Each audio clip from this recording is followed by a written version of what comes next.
Formula 1 has announced a complete overhaul of itself ahead of the 2022 season. Everything in F1 is up for a change, from the cars to the prize money to the introduction of a cost cap. But one thing hasn't really been talked about is the calendar, which you would imagine would also be subject to some kind of overhaul to get the very best out of the new version of F1. Now, as there's a bit of a vacuum in the racing department at the moment, and with a lack of oversight from Formula 1, it looks like it's up to yours truly to do the honours. So here's my take on the 2022 Formula 1 calendar.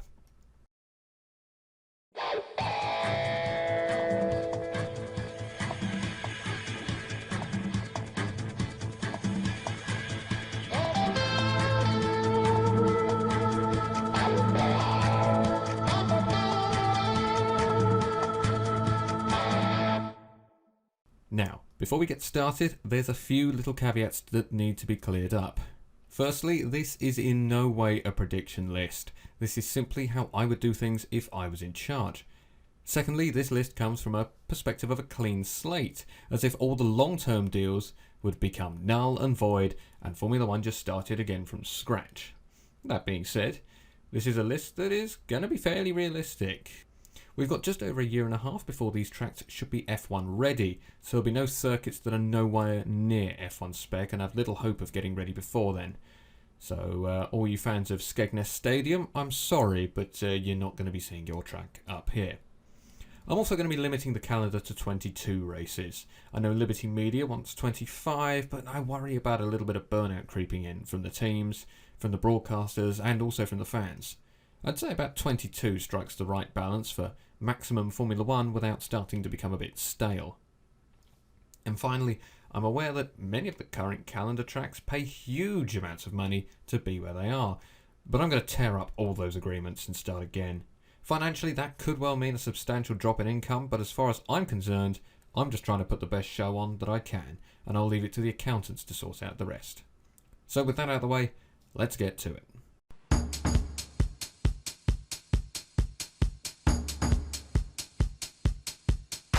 January remains a complete void for Formula 1 as it has done since 1982. Pre-season testing will be largely like it currently is and will run for 8 days, running Monday to Thursday in successive weeks of the 14th to 17th and 21st to 24th of February. Testing will, as it does now, take place at the Circuit de Catalunya in Spain. The weather's fairly reliable, it's nice and easy for the teams to reach.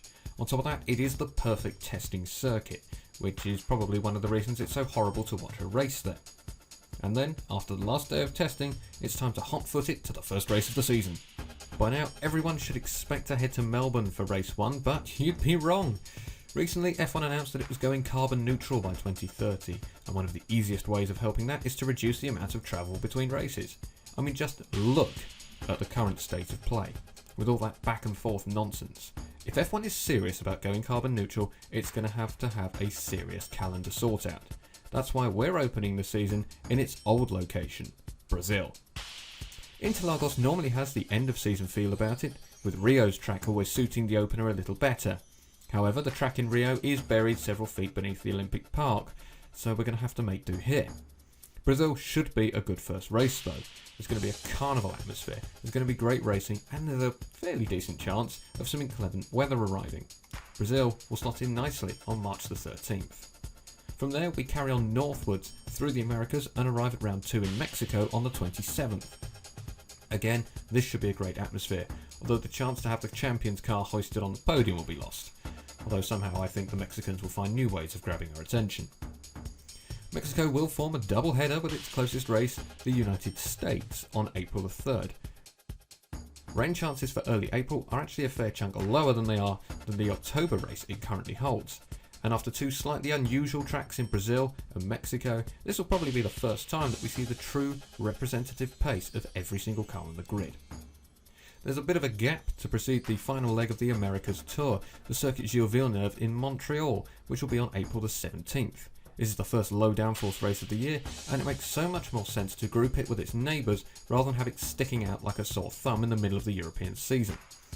If it seems strange to see Canada this early in the season, don't worry. Back in 1989, this circuit also hosted round 4 of the championship, a thrilling little wet race that saw Thierry Boutsen take his first ever F1 win in the Williams. It's another little break and F1 arrives on the European shores for the first time.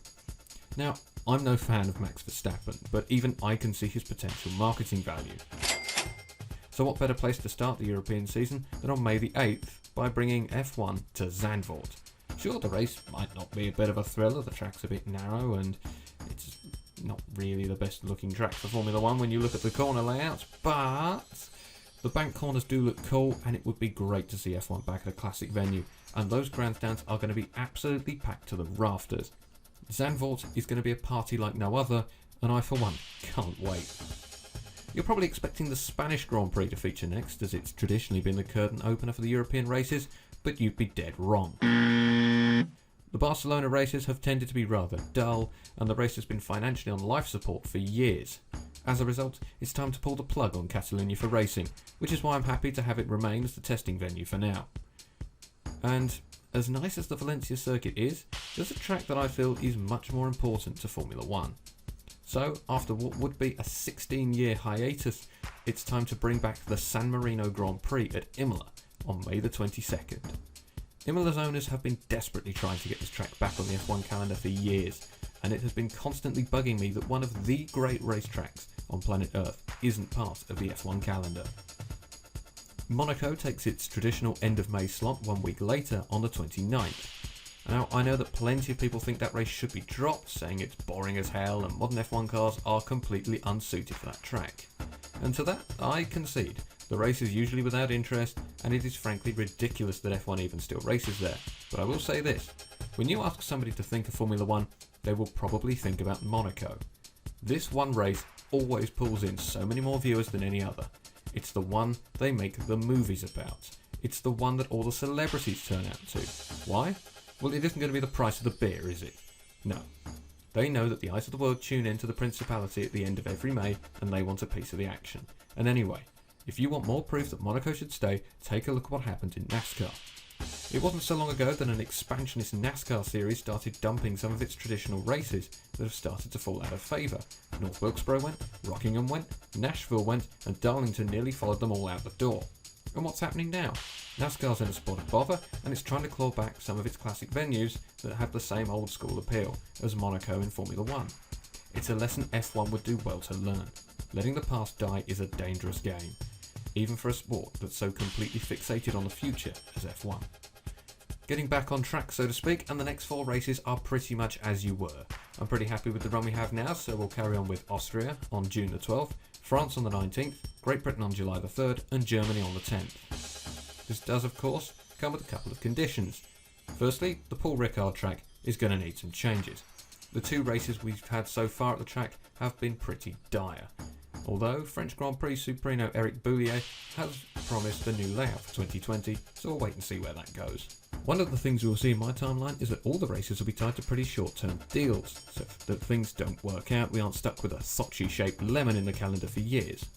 In other words, Paul Ricard is by no means certain for 2023, and there's a hungry little circuit by the name of Istanbul Park that would rather like that space on the calendar.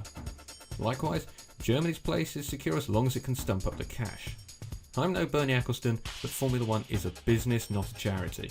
Hockenheim can probably get the brand new classic track discounts, but at the end of the day, if it can't pay, we'll take the race away.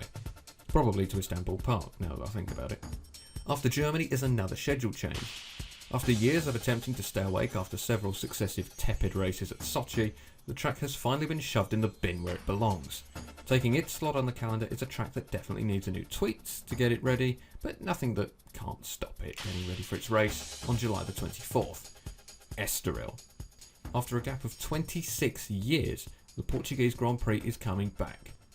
The circuit is a classic and was the scene of one of the great passes as Jacques Villeneuve and Michael Schumacher duelled at the most recent race there back in 1996. 1 week later and we're actually back on our current course. Hungary on July the 31st, Belgium on August the 7th and Italy on September the 4th after the 3-week summer break. And with that, the European season is over. Italy's also going to be the closing round of what I'm going to probably call the Niki Lauda Trophy, an in-season bonus trophy for the driver who does the best on the big four classic circuits of Monaco, Silverstone, Spa and Monza. Every single session in these 4 weekends will earn points, including all 3 free practices and each segment of qualifying, as well as each driver's fastest lap and their finishing position in the race. Whoever earns the most points across the weekends and those 4 nations will be taken to the podium in Monza and awarded the trophy. And as an extra little incentive, any driver who sweeps the board and wins all 4 in the same season will be taking home a £1 million cheque. For these 4 races, normal World Championship points will still be accumulated, don't worry, the Niki Lauda Trophy being a bit of a Brucey bonus.